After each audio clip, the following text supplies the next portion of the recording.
You must be Mrs.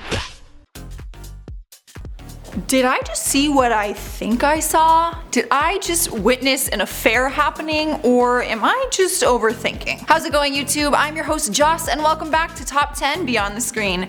If you're new here, don't forget to hit that subscribe button and make sure you hang out with me until the end of the video where I do some comment shoutouts. So as you guys know, everyone has their opinion when it comes to movies. Everyone interprets things in a different way, which is probably why there are always crazy fan theories floating around the internet. Well, today I'm bringing you a list of the top 10 theories about The Incredibles. Let me know in the comments down below what you guys think. Can you get on board with any of these theories? For now, let's jump in.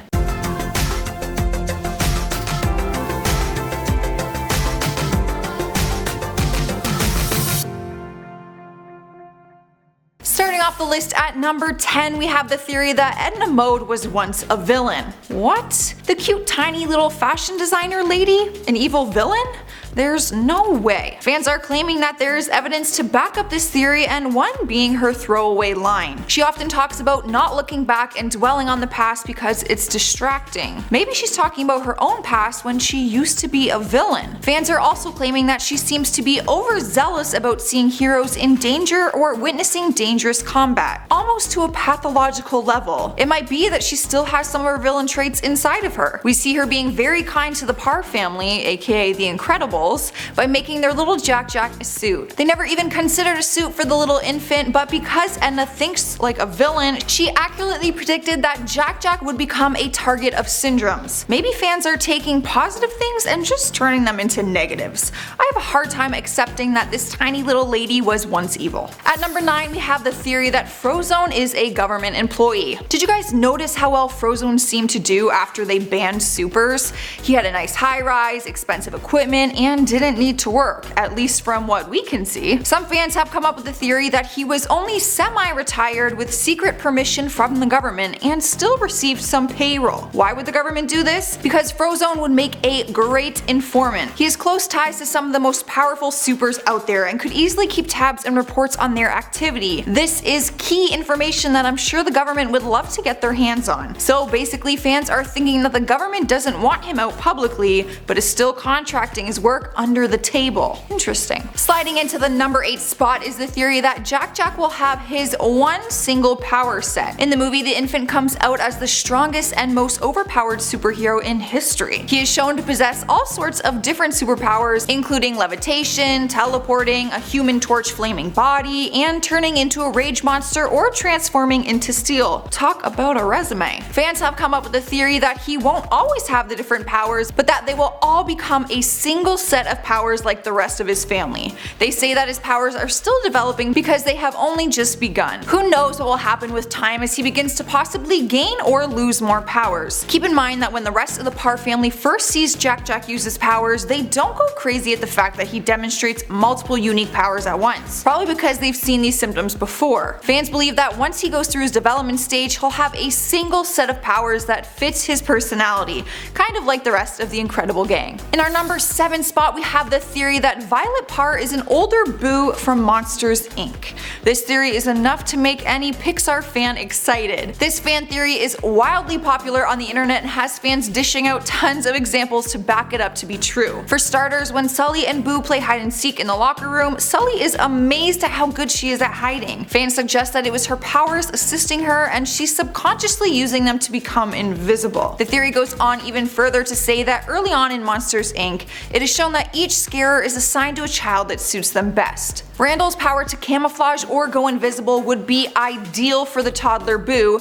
who's coming to terms with having similar superpowers. It all seems like a bit of a stretch to me, but fans are confidently saying the two characters look alike, and that Pixar had Boo cameo in Toy Story 3, which means they are willing to cross over between movies.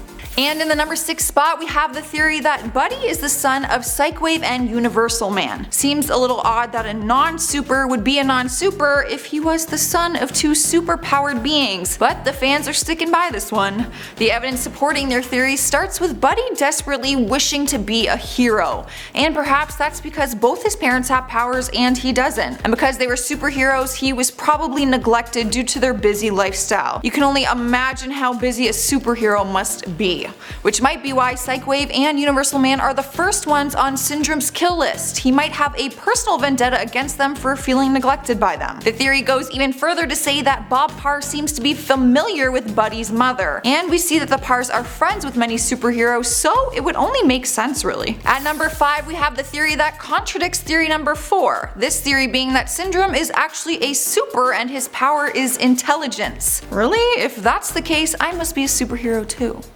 Just kidding. Fans have come up with the theory that despite his claims, Syndrome really does have a superpower and it is super intelligence. Early in the movie, Buddy says that he has no powers but makes up for it with his impressive inventions. He makes various brilliant gadgets such as zero-point energy, an intelligent battle robot, tiny bombs, etc. All of these incredible inventions gotta make you think maybe Syndrome really does have some powers. Seriously, you have to be one smart cookie to create pieces of technology like these ones, right? He has made some idiotic mistakes which would have people saying that he isn't very smart, but his inventions prove otherwise. So which is it? Is he a super or is he not? Taking the number 4 spot is the theory that EDNA sabotaged Syndrome by making him the cape. Ooh, so maybe she was a villain after all. We all know that EDNA is strongly opposed to using capes and for very practical reasons, but what if this all came from trauma? The super named Strategale was only in The Incredibles for a quick moment during the montage showing the danger of capes. She was the one who got sucked into the turbine of a giant jet. Later on in the movie we get a glimpse that shows her record stating that she was actually a high school student. The theory goes on that EDNA feels so strongly about capes because she feels responsible for this death. But the theory speculates that EDNA was stuck on this no cape rule until Buddy was known as the villain Syndrome. That's when she knew she had to sabotage him to protect her supers, and she knew a cape would be the perfect downfall. What do you guys think? Was the cape all part of her plan? In at number 3 we have the theory that Mr. and Miss Incredible possess clairvoyance power. As if they didn't have enough power already, fans believe that they are starting to conceal even more powers. We all know that Mr. and Miss Incredible have 3 children, Violet, Dash, and Jack Jack. It seems that each kid was obviously named after their superpowers. Dash has super speed, so his name totally reflects his abilities. Violet can disappear, which is like the ultraviolet spectrum of light that humans can't see, hence her invisibility powers. Jack Jack begins to show his powers at the end of the movie. It turns out he has a range of different powers, which makes him the jack of all trades. I don't think they picked 3 random names that just so happen to match their powers. We know their names weren't picked after their powers came out because Jack Jack had his name before the powers were displayed. The theory goes that the parents have clairvoyance powers and picked those names for a reason. I mean, what are the chances of just randomly picking 3 names that match superpowers so well? And at number 2 we have the theory that Violet is Helen's daughter but not Bob's. Wait, what? Fans started a theory which they believe is the real reason Violet has black hair and her parents have red and blonde hair. She doesn't actually belong to both parents. The theory goes that Violet's real dad is actually Snug. Snug is an old friend of Helen's. He actually owns multiple planes and jets and even lent one to Helen so she could access Syndrome's island. They are such good friends that Helen even keeps a framed picture of her and Snug right beside 2 other family photos with Mr. Incredible and the kids, which is definitely odd seeing as we don't see any framed pictures of Bob and his old friends. Snug must have some pretty big significance to her life to be framed in her home. According to the fan theory, Helen got with Snug before she was with Bob, which is very much possible seeing as Violet is the first child. The cherry on top is that it just so happens that Snug has dark hair. Which leads us to the number 1 theory that Mr. Incredible cheated on his wife with Mirage. Oh my god, you guys, who's coming up with these theories? It just seems like fans want these 2 to get divorced or something. In the first movie, The Incredibles, we see Helen Parr suspects her husband is being unfaithful to her after finding a blonde hair on his suit. And rightfully so, seeing as he acts shady and hides all his heroic adventures from her at first. Once she found out he was hiding the truth from her, the blonde hair only added to the suspicion of his honesty. We as the audience like to believe that he was only sneaking around to play hero again. That's all. But some fans are thinking that he may have actually had an affair. Fans started pointing out that Bob, aka Mr. Incredible, is never shown standing close enough to Mirage while in his suit to actually pick up one of her hairs. That looks pretty close to me. Some fans are also saying that the flirting was obvious and Mirage didn't hide the fact that she was attracted to Mr. Incredible. I mean, she does tell him that he looks rather dashing in one of the scenes. The theory continues saying that Mirage was unaware that Bob is married until she meets Helen, so she wouldn't have any hang-ups if he really did make a move on her. I think it's just all a misunderstanding.